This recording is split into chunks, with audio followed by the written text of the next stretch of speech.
Hello, स्वागत है मेरे YouTube चैनल पे। मैं हूं रंजन और आज हम बात करेंगे काई स्क्वायर टेस्ट में दूसरे मेथड की, जिसका नाम है test of independence. Last video में हम बात कर चुके थे, अगर हमारे पास एक कैटेगोरिकल वेरिएबल है और उसमें हमें गुडनेस ऑफ फिट टेस्ट करना है तो हम कैसे टेस्ट करेंगे।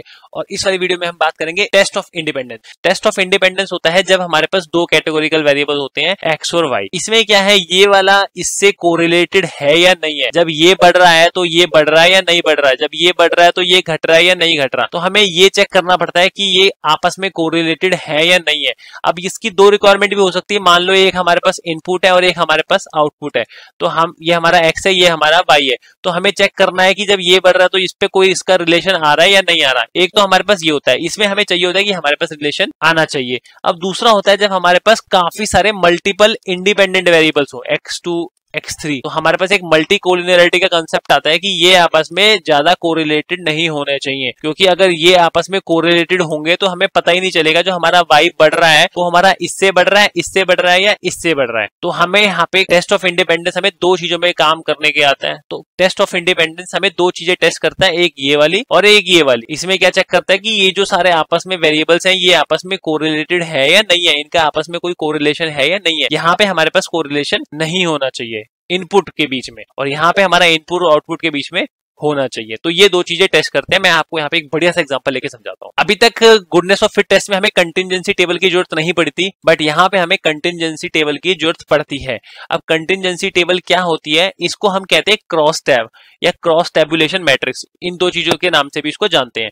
और इसमें क्या होता है, मल्टीवेरिएट फ्रीक्वेंसी, मतलब जब हमारे पास मल्टीपल कैटेगरीज होती है तो हम उसको एक ही टेबल में बना पाते हैं और हमें एकदम से एक डेटा का सेंस मिल जाता है। तो ये इस तरीके की होती है। मान लो हमारे पास ये जेंडर है, मेल और फीमेल, ठीक है। तो इसमें से एक डेटा निकाली है, कितने राइट हैंडेड होते हैं मेल और कितने मेल लेफ्ट हैंडेड होते हैं। अब ये जो मेल है, मतलब ये कह रहा है 43 हमारे पास लेफ्ट हैंडेड होते हैं और जो 9 मेल है वो लेफ्ट हैंडेड होते हैं। एक सैंपल किया है 100 लोगों पे, तो ये 100 लोगों पे सैंपल किया, और फीमेल होती है 44 राइट हैंडेड और 4 होती है लेफ्ट हैंडेड। अब ये डेटा किस टाइप का था, ये अब जो ये जो टेबल बनाई है ये किस एक डेटा में से बनाई है। वो डेटा किस टाइप का था, यहाँ पे जैसे था जेंडर और यहाँ पे था जैसे लेफ्ट और राइट हैंडेड। अब यहाँ पे पहला जो कॉलम था उसमें था फीमेल, तो इसमें था लेफ्ट। अब इसमें था दूसरा कॉलम फीमेल राइट, तीसरा कॉलम था मेल, उसमें था लेफ्ट, यहाँ पे था मेल। तो इस तरीके से ये सारी डेटा थी। तो हमने सारा कैलकुलेट किया कि फीमेल कितनी लेफ्ट हैंडेड है, तो फीमेल कितनी लेफ्ट हैंडेड है वो हमने यहाँ पे डाल दिया, फीमेल कितनी राइट हैंडेड है वो हमने यहाँ पे डाल दिया।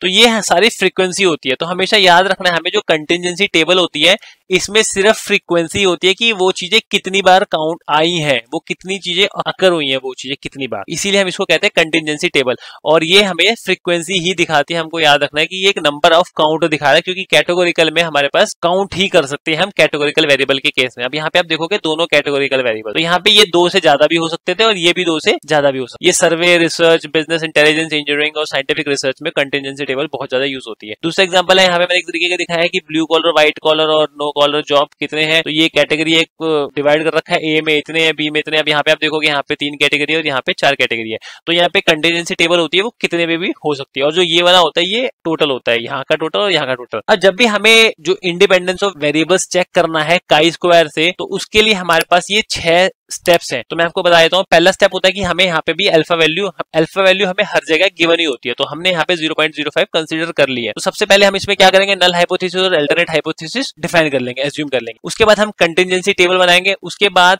एक्सपेक्टेड वैल्यू हम इसमें कैलकुलेट करेंगे। उसके लिए एक अलग फॉर्मूला होता है, और फिर यहाँ पे हम डिग्री ऑफ फ्रीडम निकालेंगे, और फिर यहाँ पे हम काई स्क्वायर निकालेंगे। फिर जो हमारी काई स्क्वायर वैल्यू आएगी उसको हम क्रिटिकल वैल्यू से कंपेयर करेंगे, वो कम है या ज्यादा है। तो सबसे पहले हम यहाँ पे नल और अल्टरनेट हाइपोथेसिस डिफाइन करते हैं। तो नल हाइपोथेसिस मतलब ये होता है कि नो चेंज न्यूट्रल। तो हम यहाँ पे मान रहे हैं कि हमारा नो रिलेशन है। तो आज जो हम इसका एग्जांपल लेंगे इंडिपेंडेंस ऑफ वेरिएबल्स का, तो मैं उसके आपको डेटा दिखाता हूँ कि कैसा डेटा है वो। तो मेरे पास एक ये डेटा है, इसमें क्या है, मेरे पास जेंडर है और पॉलिटिकल पार्टी है। तो मुझे ये देखना है कि कितने मेल और कितने फीमेल की अलग अलग फेवरेट पार्टी है। मैंने यहाँ पे पार्टी ली है बीजेपी, आप और कांग्रेस। तो मैंने यहाँ पे 3 पार्टी ली है। तो मैं देखना चाहता हूँ कि जेंडर और पार्टी का कोई आपस में रिलेशन है क्या। ऐसा है कि मेल लोग ज्यादा कांग्रेस सेलेक्ट करते हैं और फीमेल लोग ज्यादा आप सेलेक्ट करती है। तो ये मैंने एक डेटा ली है, मेरे पास ये 500 लोगों की डेटा है। तो इसमें से मैं देखूंगा कि क्या रिजल्ट है, मेरा रिलेशन है या नहीं है। तो सबसे पहले मैं क्या करूंगा, एक नल हाइपोथेसिस और अल्टरनेट हाइपोथेसिस सेलेक्ट करूंगा तो नल हाइपोथेसिस मैं रखूंगा कि नो रिलेशन। तो नल हाइपोथेसिस मतलब होता है नो चेंज, न्यूट्रल एकदम। तो मैं यहाँ पे सिलेक्ट कर रहा हूँ कि नो रिलेशन,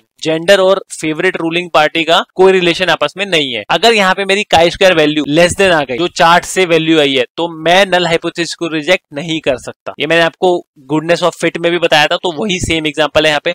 और अल्टरनेट हाइपोथेसिस है कि there is a relation, gender और फेवरेट रूलिंग पार्टी का रिलेशन है। वो कब होगा? अगर हमारी जो काई स्क्वायर वैल्यू आई वो काफी बड़ी आ गई, जो हमारी चार्ट की वैल्यू आई है। अब ये मैं यहाँ पे सबसे पहले कंटिजेंसी टेबल बनाऊंगा। तो कंटिजेंसी टेबल में कैसे बनाऊंगा? मैंने यहाँ पे कैलकुलेट कर लिया कि मेल लोग जो है वो कितने बीजेपी में, कितने आप में और कितने कांग्रेस में है। तो उस हिसाब से मैंने यहाँ पे टेबल बना ली कि मेल लोग 150 है बीजेपी में, कांग्रेस में 100 है, आप में 20 है। इस तरीके से ये पूरी टेबल है। और यहाँ पे मैं इनका कैलकुलेट करूंगा तो 270 आएगा, इनका कैलकुलेट करूंगा तो 230 आएगा, और यहाँ पे मैं इनका कैलकुलेट करूंगा तो ये 180 आएगा। ऐसे करके यहाँ पे ये 500 लोग हैं। मैंने ये जो टेस्ट किया है ये 500 लोगों पे टेस्ट किया है। अब यहाँ पे मेरी ऑब्जर्व टेबल तो इस तरीके की दिखेगी। अब मुझे यहाँ पे एक्सपेक्टेड निकालनी है। जो गुडनेस ऑफ फिट टेस्ट था उसमें हम एक्सपेक्टेड नहीं निकालते थे, यहाँ पे हमें एक्सपेक्टेड निकालनी है।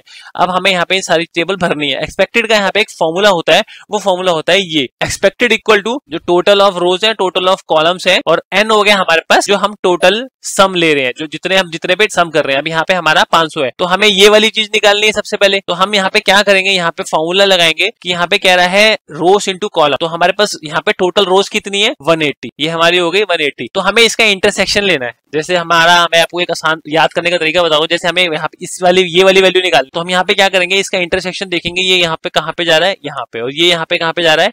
यहाँ पे एंड में। तो वैल्यू क्या हो जाएगी? 180। ये हमारी क्या है? ये हमारा कॉलम का काउंट है, और ये हमारा रो का काउंट है। तो हम क्या करेंगे? 180 टू 270, तो 180 इंटू 270 अपॉन में 500। तो हमारा ये टोटल है 500। तो ये वैल्यू आ जाएगी हमारी 97.2। ये हमारी वैल्यू आ गई। अब हमें ये निकालनी है। ये कैसे निकालेंगे? इसका एंड वाला ये है और इसका एंड वाला ये है। तो 230 इंटू 180 अपॉन में 500, 230 इंटू 180 अपॉन में 500, तो हमारी वैल्यू आ जाएगी 82.8।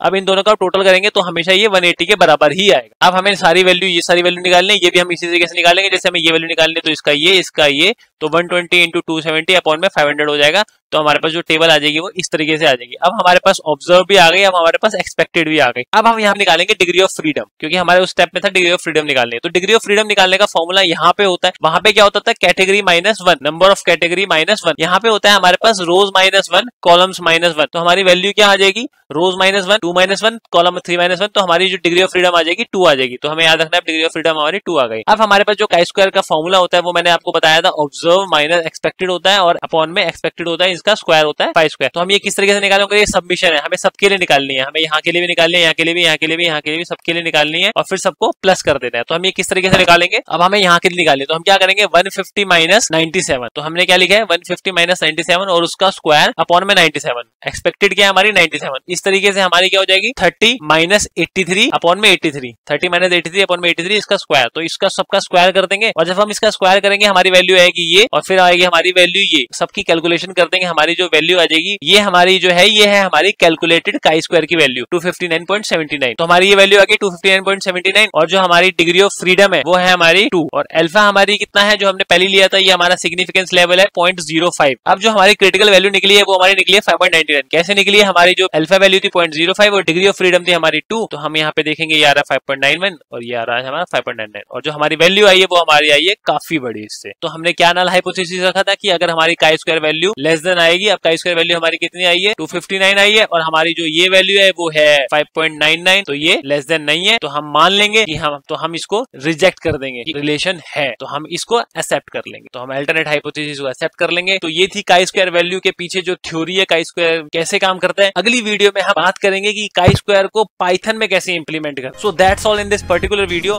सो I hope this video is informative to you, and please like this video and subscribe my channel if you have not subscribed, and I hope you have learned something new today. So do share this video with your friends and colleagues. So see you all in the next video. Till then, goodbye. Enjoy, happy learning.